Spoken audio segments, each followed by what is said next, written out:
This episode of WDW Today is being sponsored by Mousefan Travel. And hey, we all know about what a great travel service Mousefan Travel is. After all, they've got some great travel agents that can help you plan that next trip to Walt Disney World. But how can that get any better than that? Well, how about a free subscription to touringplans.com and Lines, right? A 1-year free subscription. All you have to do is book a qualifying trip in 2011 of 5 nights or more. Details can be found at mousefantravel.com, where you can also book your next trip. Check them out right now.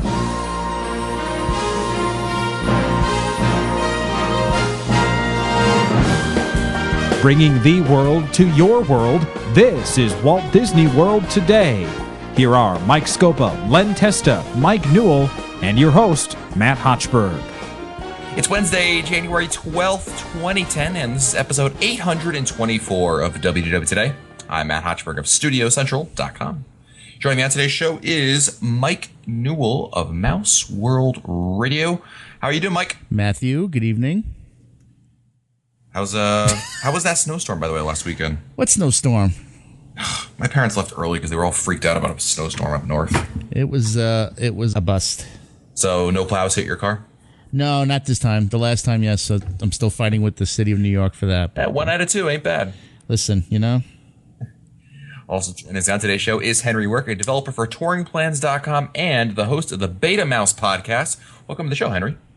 Well, Matt, I am no Len Testa, I am no Fred Hazelton, but I am taller than both of those people.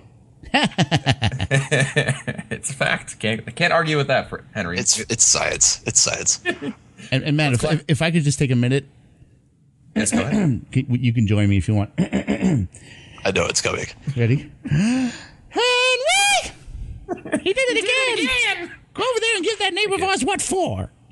It's not the same without Glenn doing it, though. No. It's not. But it just gets better every time. I know you love it. That's why I do it. It's Wednesday, and we're answering your listener questions. That's right. All those emails you sent in 6 months ago, Henry is going to answer them for you. Woo! And it's his fault that we're late because we waited just for him to be available. Our first email today is from Hale McSherry of Greenwich, Connecticut. I'm listening to the December 22nd listener question show, and Kelly from Concord, California, just asked for a recommendation about some good Disneyland podcasts. Ooh. I immediately had to write in and make sure you guys mention Moustaglia. Nostalgia. Moustaglia. There you go. Moustaglia on the air. Moustaglia is a group of Disney fans, including Chef Mayhem of DoomBuggies.com, and they do weekly shows about events at Disneyland, Disney's California Adventure, and the Walt Disney Studios, and the Walt Disney Family Museum, which is in San Francisco. They have a lot of great episodes, and they focus a lot on the classic and historical aspects of Disney. They don't do a lot on travel and planning, but that's understandable because travelers to Disneyland rarely require as much preparation as travelers to Walt Disney World. I'm surprised no one mentioned it on the show, as touringplans.com very own Henry. He wrote, oh, wow. Actually in the email, Hale wrote, Q Mike Newell Henry. Has appeared on the show more than twice. Maybe you guys didn't want to promote the competition as they were up against you for the podcast awards in the travel category. I know at least 2 of the Moustaglia. Nostalgia. No, Moustalgites. Nostalgia. No, but if you're like a mouse, like ites at the end. Nostalgites. Yeah, thank you. Moustalgites. Listen to WW Today, and I imagine they'll appreciate a shout out. Yes, major shout out to Nostalgia. Love those guys. Great Disneyland podcast. Any other recommendations, Henry, for a Disneyland podcast? It's slim pickings for Disneyland podcasts out there, but I definitely recommend Nostalgia, and then Beta Mouse, of course, which was mentioned. Thank you, guys. We do cover Disneyland as well as Walt Disney World. Cool.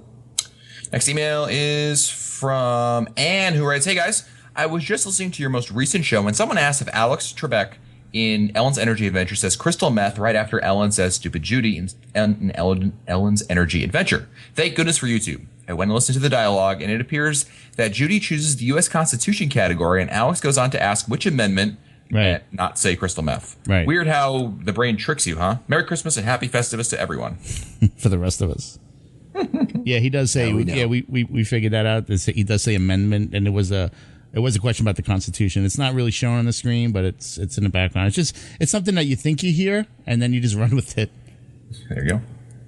Also, next email is from Gary Ebbles of Grand Rapids, Michigan. This is way too late to get a timely response, but I'm going to be going to Walt Disney World the first week in February of 2011. Disney is announcing that the Chilean miners and their families will be there at the same time. My question is, what do these things do, if anything, to the crowds or crowd calendars? All right, Henry, do the Chilean miners going to affect crowds? Okay, I'm going to put on my Fred Hazelton hat a little bit here. I can't imagine that they would. However, I can always ask. And if anyone has any thoughts about, the crowd counter is always a constantly sort of improving thing. So if we think that there's enough demand, one thing that is particularly nice is that if using our Lines application, if it dynamically updates the estimates based on the data that we get on the day, as well as our crowd counter, we update it every few days. So if we see a bump, we'll certainly be changing it. It really takes a big crowd to affect crowds, really, in the grand scheme of the Disney parks. And I can't imagine, short of half the population of Chile coming up to Walt Disney World for a week, I just don't see that happening. The only thing I could think of that it's gonna if they go on a certain attraction, there's gonna be press with them, and there's gonna be onlookers that'll probably bottleneck wherever area they're in. Other than that, and if you can stay away from them, I think it'll be just a regular day. Yep. Yeah, I doubt you would even notice they were there. You'd probably see a large crowd if they were at the Magic Kingdom. Let's say you'd probably see a large crowd. Just go the other way. Next email is from Keith and Leia of upstate South Carolina. Princess Leia? Indeed, it's Princess Leia emailing us from R2D2. Wow. I recently discovered your podcast and love them. It has sparked a couple of thoughts. My wife and I have been to Disney Geeks for years now, and we've been taking several vacations with our kids over the years, but now we're empty nesters. However, the two of us still head down to Orlando for the past couple of years. I think all those vacations were more for us and the kids anyway. In addition to becoming addicted to Disney, we're also foodies. Consequently, we spend most of our time in the world relaxing, enjoying the Disney atmosphere, and enjoying great food and drink rather than hurrying around the parks. Nice. We still love our favorite attractions and anything new, but we no longer worry about touring plans. We've read the last 7 or 8 unofficial guides. 2 pleasant discoveries we experienced on our last trip were La Cava del Tequila and Paradiso 37. As an amateur mixologist, I tend to pay attention to cocktails prepared at the various Disney restaurants and bars, and each of these 2 offered several outstanding concoctions. They use fresh, creative ingredients combined with interesting spirits to form some really tasty cocktails.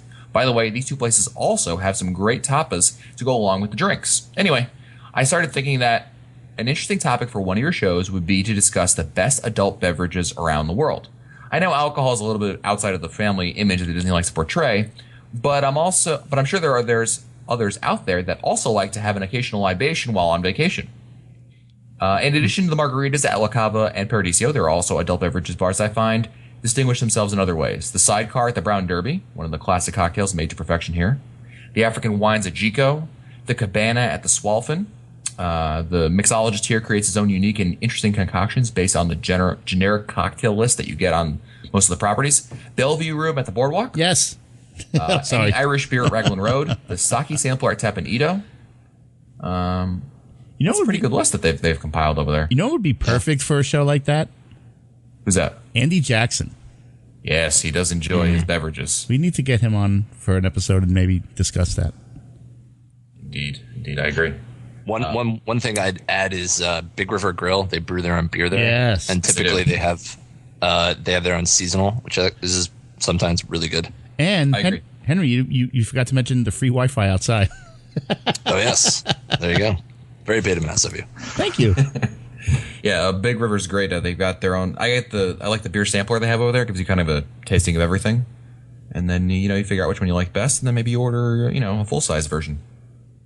Next email is from Betsy from Baltimore, Maryland, who writes, just thought you'd like to know, recently discovering your show has made me a healthier person thanks to the podcast. I can now stay entertained on treadmills, ellipticals, and other boring fitness machines for hours on end while listening to WDW banter. I also have a question for you. I've been teaching for 5 years, and since my time off coincides with that of children everywhere, I'm finding a hard time experiencing the world with manageable crowds. Most recently, this past March, during my spring break, I encountered more people at Disney World than I think I've ever seen in my life, even having toured in late June and over Thanksgiving. What do you suggest for a teacher who can only travel to the world on school breaks? My options tend to be the first 2 weeks of June, Memorial Day weekend, President's Day weekend, mid-March, aka spring break. Memorial Day weekend in 2008 was really pleasant, but I don't know if that was a fluke. Spring break 2006 and 2007 were fantastic, But Spring Break 2010 was horrendous. What gives? Where's she from? Baltimore, Maryland. I would do the last 2 weeks of August because the South goes back to school mid-August. And my wife's a teacher up here in the North, too. So we like to go the last 2 weeks of August, preferably around Labor Day. The week before Labor Day is usually the better week of the whole summer, just because of the South going back to school so early. I really like Memorial Day weekend. She mentioned that she went one year and it was pleasant. She doesn't know if it was a fluke. I don't think it's quite as busy because not everyone necessarily is out. I know in the Northeast, I mean, they still have school for another couple of weeks. They go into at least mid-June, assuming there aren't, too many snow days that push them back some. And the weather Memorial Day weekend is going to be hot, but I think it's a lot more manageable than, say, June or July or August where it gets really, really hot. So it's still going to be hot, but it's going to be like, sort of normal hot versus like African summer hot, which you get, in July. The middle of like August, say. Yeah. And also the risk of hurricanes is significantly less at that point because I believe hurricane season isn't even beginning until May 31st or June 1st, something like that. So that's another thing going for Memorial Day. What about you, Henry? Of those dates, what would you recommend? I like late August. I went in 2009 and I had a great time. Then also just, it's hard to tell like exactly, your exact dates. So if you have your dates, you have your possible dates.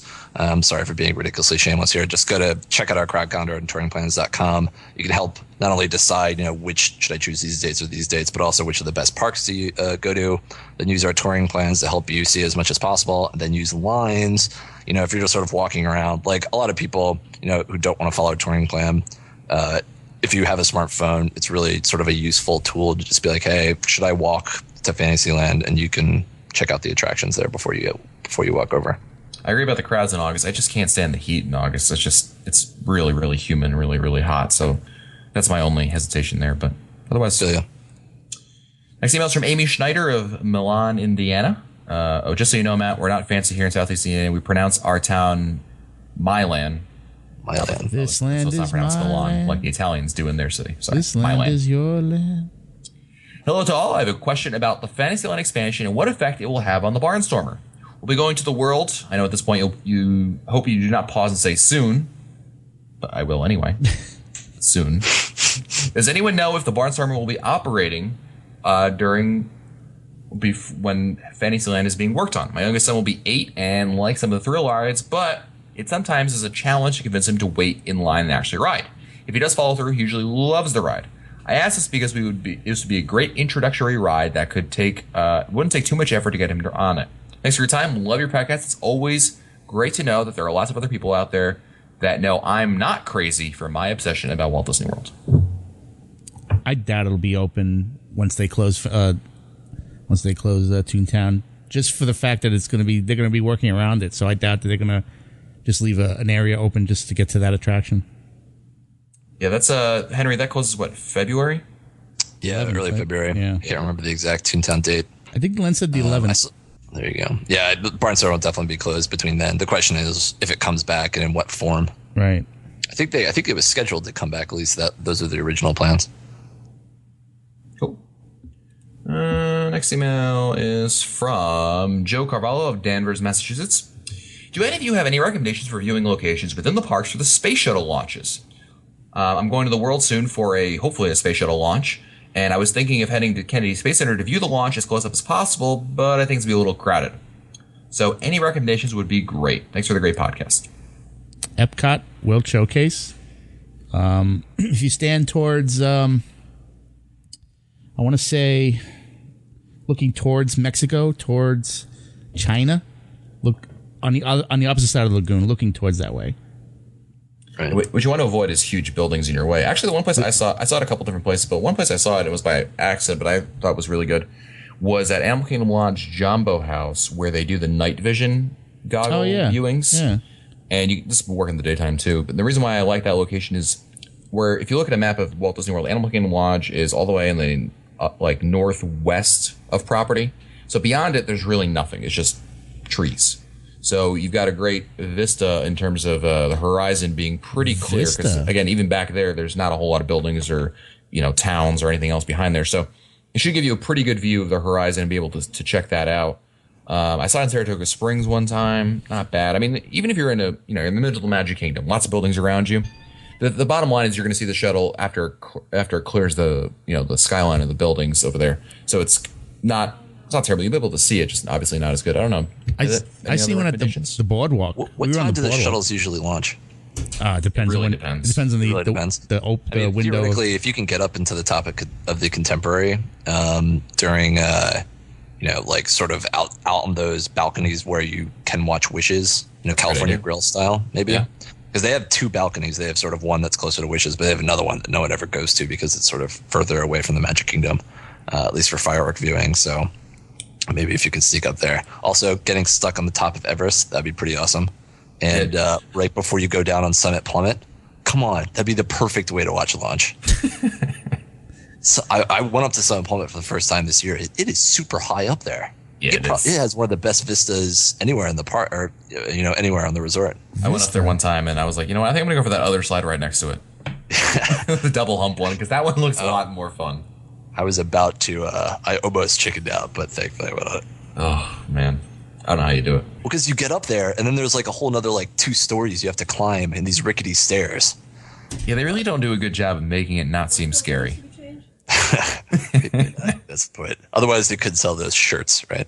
Yeah, true. Summit Plummet. Next email is from Gabriella of Connecticut. I'm a longtime listener, Daddy. huge Disney fan. Yeah, I know the irony there, Newell. This past fall semester, I participated in the Disney College program and was a fairy godmother in training, which FGIT, at the Bibbidi Bobbidi Boutique in Downtown Disney. I don't have any specific questions, but just wanted to let you know because of my experience with Disney, I learned a ton about it and would be happy to answer any questions about the college program or the boutique that any listeners might have. Feel free to pass anything along to me or just ask them detailed questions if you need them. Well, thank you, Gabriella. Yeah. Certainly, if any of our listeners have questions about Bibbidi Bobbidi Boutique, you can throw it on here, and then, Gabriella, you can shoot us a quick email when you know the answer. Let's go to the next email, which is from Kristen from New Jersey. Last year, my boyfriend and I went to the world. This was his first trip in 20 years, the last one and only one being a high school senior trip. I visited the world at least once a year, often with multiple trips a year. In my many trips, I never had just stopped to observe the craftsmanship with the Imagineers. For example, one evening while leaving the Magic Kingdom, we walked down Main Street, USA, examining all the windows on the second floor. I'm a dance instructor and found it interesting to hear and see a dance studio on the second floor, down the alley by the flower cart, and the travel agency that was affiliated with the Titanic.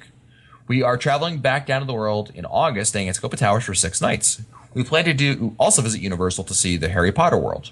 We know we'll be able to examine the minute details at Hogsmeade and Hogwarts, and it will be all new to both of us. But I'm looking forward to something on Disney World property to examine that will give us both some of that experience we had last summer. I'm one that usually goes with the mission, maybe not exactly a touring plan because I've done it so many times before, and I figured out many of the tricks that you discuss on the show and others publish on my own. Also, and I don't stop long enough to look at the details. Now, I'm looking for something that's different aside of Disney. What do you suggest? Without considering tours that get pricey, although you note them for listeners if you want. Thanks in advance. And if for some reason this response comes after my trip, I'll note it for our next trip. So, Henry, for her next trip, what should she do? That's a good call. I really like the detail of World Showcase personally. If you can splurge for a Segway tour, they do sort of go into the background a little bit, and I think that's really interesting. Do you mind if I shamelessly promote Mangello here, Hotchberg? Who? Okay. He doesn't get enough, so definitely, I totally think. He doesn't get enough exposure. The man is for this listener, I think this will work out perfectly. Lou Mangello has these things called audio guides. You can look it up at www.radio.com. And he sort of, if you download these MP3s, or you can have a CD if you want to go old school, and you walk through the parks, and he sort of explains lots of details. He's just on the Magic Kingdom right now, but I think that would be particularly good. Yeah, like you said, it's very good. He does a good job with the audio guides. The only problem was, like you just mentioned, it's only for the Magic Kingdom. For the rest of the parks, there's actually 2 resources. One, it was they have the Disney put out the Imagineering Field Guide books. Alex Wright's books, brilliant. I'm not a big fan of them because I just feel like they're like the Birnbaum guides to detail. Like they have lots of neat pictures and stuff, right, but they're a little light in terms of like actual detail, and I was really disappointed by them. But they are worth probably checking. I mean, they're $9 each or something like that, and on Amazon, right, maybe able to get cheaper. So it's probably worth picking those up. I did actually come across a book. I don't know, Henry or Newell, if you've seen this. I reviewed it recently. I got a full disclosure. The book's author sent me a copy of the book, but I did think it was rather interesting, and I think it's going to be good for this detail. It's a Walt Disney World Hidden History, Remnants of Former Attractions and Other Tributes, and it's by Kevin Yee, and it's actually I was surprised how good of a read it was. It's the first edition, so it doesn't have everything, but I do think it'll give you exactly what you're looking for in terms of like looking around and be like, oh, look at that little hidden detail, and that's a reference to this, and this is a reference to that, and those might be some resources there between those two book series that could possibly help you out. Oh, one more. Steve Barrett, Hidden Mickeys. The books are available everywhere in the parks, but you can get on Amazon for a little bit cheaper, I think. So he literally, you can go attraction by attraction or land by land and sort of try to find all the hidden Mickeys strewn throughout the parks. Cool. Yeah, I totally agree. Steve does a great book, and obviously paying attention to detail is paramount with the hidden Mickey stuff. So that might put you on the right track as well. Next email is from Dawn, who writes, we're thinking about trying our Tables in Wonderland, but I have a few questions. Do you have to be an annual pass holder to get the card?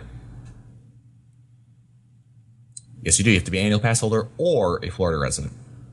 That's what I was wondering. I didn't know exactly. Thanks, Hodgeberg. Well, number 2, is it valid at all restaurants? On the website, it looks like not all restaurants participate. We're planning to eat at Le Cellier, Chef Mickey's, Boma, Tepid Edo, Artist Point, and Flying Fish. Would it be worth it for those restaurants and some counter services places for lunch?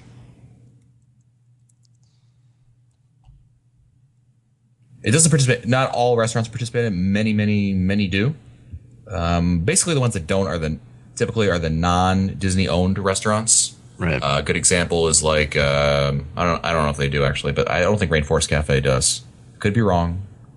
But I know that at one point, and this was back when they first opened up, in Animal Kingdom, the restaurant in the back of the park, Yak and Yeti, that did not participate in it. And they may have changed now, but yeah, I just Googled it. It looks like neither Rainforest or Yak and Yeti participate currently. Yeah, and those are not. If you just Google Tables in Wonderland restaurants, All Ears has a great page that lists all the participating ones. And for the restaurants she listed, Le Cellier, Chef Mickey's, Boma, Tepid Edo, Artist Point, Flying Fish, the only one that gives me pause is Tepid Edo, because I forget, I think they only do lunch. It's really weird, because Tepid Edo is not Disney owned.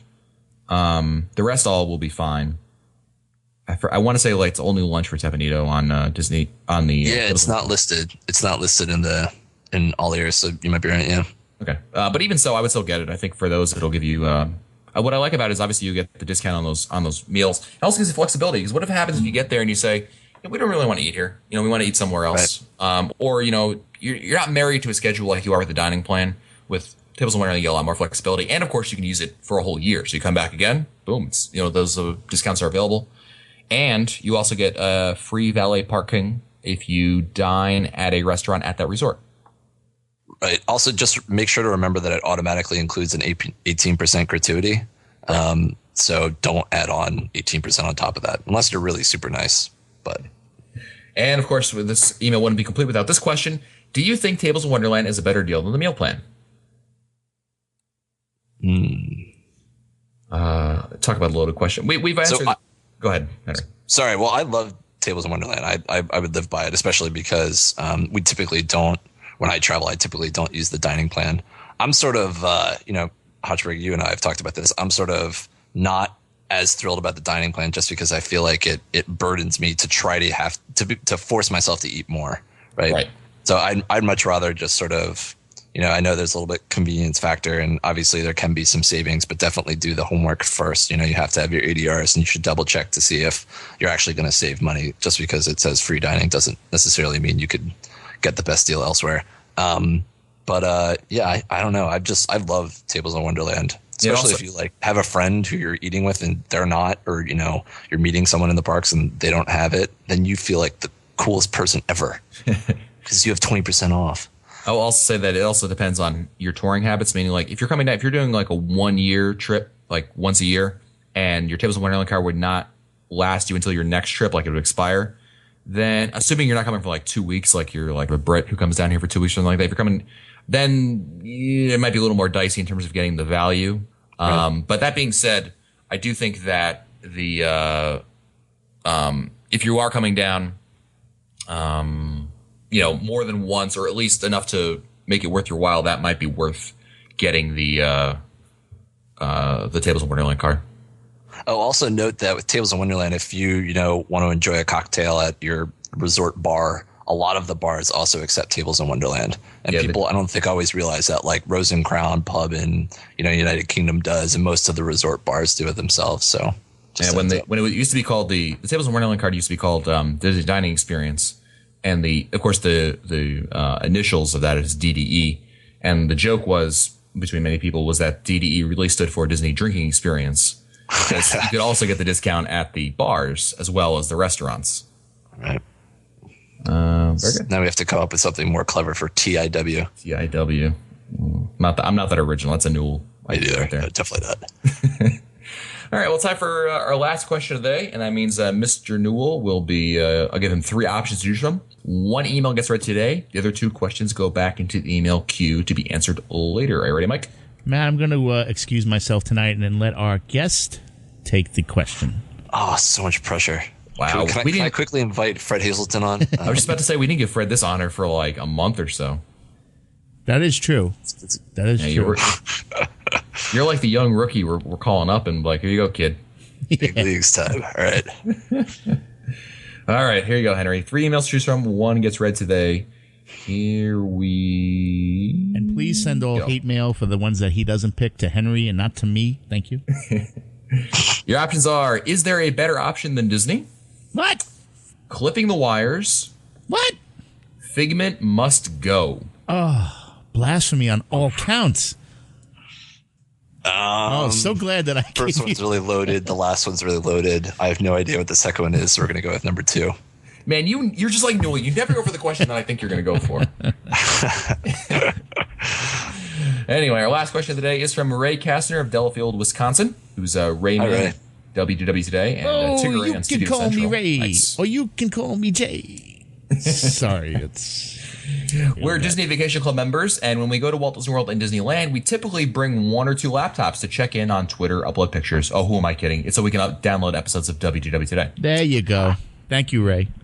Since Disney seldom places the internet connection in a convenient location, I've heard of people taking a wireless router along so they can go online in a more convenient and more comfortable location in their room. Do you have a suggestion on a reasonably sized and priced router for our Mac laptops that we'll be traveling with? Wow, Henry, you totally lucked out with this question. I picked the best question ever. So the recommendation is for a wireless router, correct? I've definitely heard of people do this. Apparently it works pretty easily. You don't have to go in and fiddle with lots of settings. Yeah, if you're looking for the most compact router and you've got a little cash to spend, or you can look on eBay or something else for a good deal, an Airport Express by Apple, if you're not super hateful of Apple products, I definitely recommend. It's super small. Otherwise, really, I don't think there's going to be a specific one that I would recommend to others. I would go check out Amazon, but also newegg.com. NEW-egg.com, because both of those have really good, super good deals on small wireless routers. Most wireless routers that you get are going to be fine, especially if you're just talking about for a hotel room. And since Disney's hotel rooms don't have Wi-Fi anyway, or only a few of them do, you won't have a lot of interference. So, even the weakest Power One will probably work pretty well.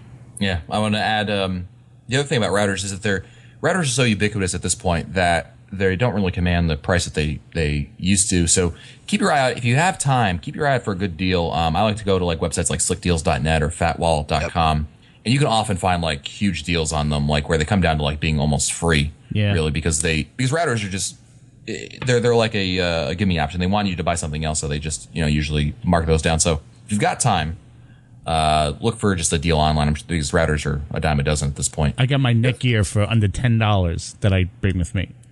There you go. If it's in my pocket. Also mention, go ahead. No, if it's in my pocket in my suitcase, it's flat.